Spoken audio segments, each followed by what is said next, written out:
What's going on, guys? Tibby2K here, and today we are going to be talking about my top 10 bench players of the 2014-2015 season. At number 10, we have Taj Gibson. Now, Taj Gibson averaged 10 points per game and 6 rebounds, a great six-man for the Chicago Bulls, and in the playoffs, he contributed a lot. I remember I went to Game 2, the Cavs vs. Bulls, and he had like 15 points, I believe, so he really helped them because they got blown out in that game. He had like some of the most points. So Taj Gibson, great rebounder.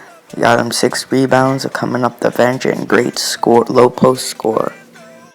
At number 9, Swaggy P, Nick Young, averaging 13 points per game, 2 rebounds and an assist. Now, he averages more points than players you'll see down the list, but the reason why he's not higher is because he didn't really contribute in the playoffs. He actually was not in the playoffs. And that's why some of these players you'll see coming up are lower, because they contributed a lot in the playoffs. So Nick Young, great 3-point scorer, great free throw shooter. You know, he really was one of the only good things about the Lakers this season. Nick Young at number 9. At number 8, Matthew Dellavedova. Now, I am aware that he started most of the playoffs, but he was a bench player most of the season and a couple of the playoffs games, so that's why he's in here. Matthew Dellavedova only averaged 5 points per game, 2 rebounds and 3 assists, and a steal. But the thing is with Matthew Dellavedova that he contributed so much for the Cleveland Cavaliers in the playoffs. Not in the first round, the second round, the game 6 in the second round, we all remember that. Then in the Hawks series, he was getting one game, like 14-12, and then the finals really contributed, that 20-point game, 4 assists, and remember that N1 play and the defense that he played. He shut down 2 MVPs in the playoffs, D Rose and Stephen Curry. So what more can you ask for a 6'4" white point guard that's a backup? I mean, really, what else can you ask from that kind of guy? At number 7, Tristan Thompson. Tristan Thompson is a great rebounder, averaging 8 points per game, 8 rebounds, and a block. Now, he really did contribute. I know he started in the playoffs, most of it, but remember, he was a backup. He was the 6th man for most of the season. So that's why he's in here. He might have not averaged most points. He might have not been a consistent mid-range shooter or free throw shooter, but he got the rebounds. I believe he has the most rebounds in the finals, and he really contributed. You know, he was there when they needed rebounds. He was there when they needed defense. You know, the Cavs, after Kevin Love got injured, him and Delly were forced to start, and they really brought the best in them. And it was just amazing that he was a backup, and then in the finals now he has the most rebounds in the finals. So props to him. And number 7, Tristan Thompson. Number 6, Manu Ginobili. Manu Ginobili averaged 10 points per game, 3 rebounds, and 4 assists. He is a great playmaker, great guy, 6th man for the Spurs. Great player overall. He can pass the ball. He can shoot the ball.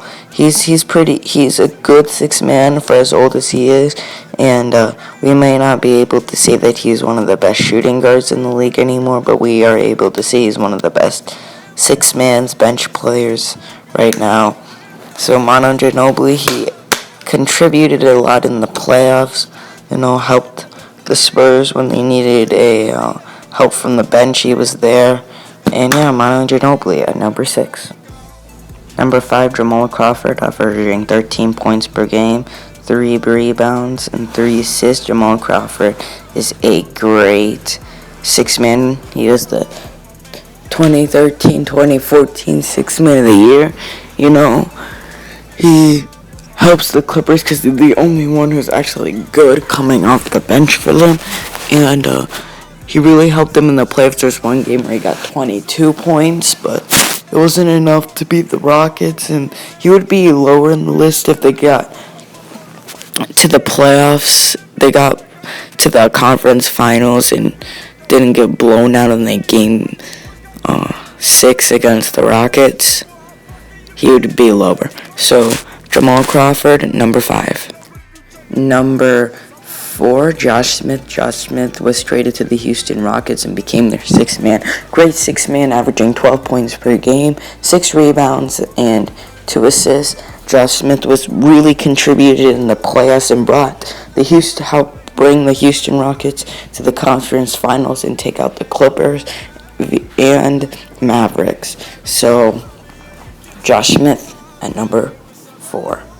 Number 3, Isaiah Thomas. Isaiah Thomas came off the bench, was traded when he was on the Suns, and then was traded to the Celtics, came and became the 6th man as they are developing Marcus Smart. He really contributed, averaging 16 points per game, 2 rebounds, and 4 assists. So, great point guard that could really start, and I think he could play at an all-star level. Even though he was the 60th overall in the draft, I feel like he needs a chance to start. But Isaiah Thomas, number 3. At number 2, Andre Iguodala. Andre Iguodala averaged 7 points per game, 3 rebounds, and 3 assists. Now, he came off the bench as the 6th man for the Golden State Warriors, but in the playoffs, really in the finals, contributed so much, averaging, I believe, 22 points per game in the finals. So he literally brought them to the finals, the victory, even though only averaged 7 points per game in the regular season. So props to him, and that's why he is number 2. He used to be a triple-double machine. He used to be an all-star. He's become a good veteran now, helping the Golden State Warriors and trying to go for a 2nd championship. Andre Iguodala at number 2. At number 1, Lou Williams, the 6th man of the year. I mean, who else were you expecting? Averaging 15 points per game, 2 rebounds, and 2 assists. Really led the Raptors bench and is now going to probably lead the Lakers bench. And, he really helped. It didn't really show in the playoffs, but he was the 6th man of the year. He was a good 3-point shooter. You gotta put him in at number 1. Lou Williams, number 1. I hope you guys enjoyed this, little thing that I made. I looked up it and I saw that no one ever made something like this. So I was like, why not make my own? So this is just my opinion on my top 10 bench players of the 2014-2015 season. And remember to leave a like, comment, and subscribe. We are at 7 subscribers, which is amazing. I've only had this channel for just a little bit, and hopefully we can get more subscribers soon, and I'll see you guys next time. Peace out. I hit the strip on my track quick, 'cause all we know is biz, I just might snatch up a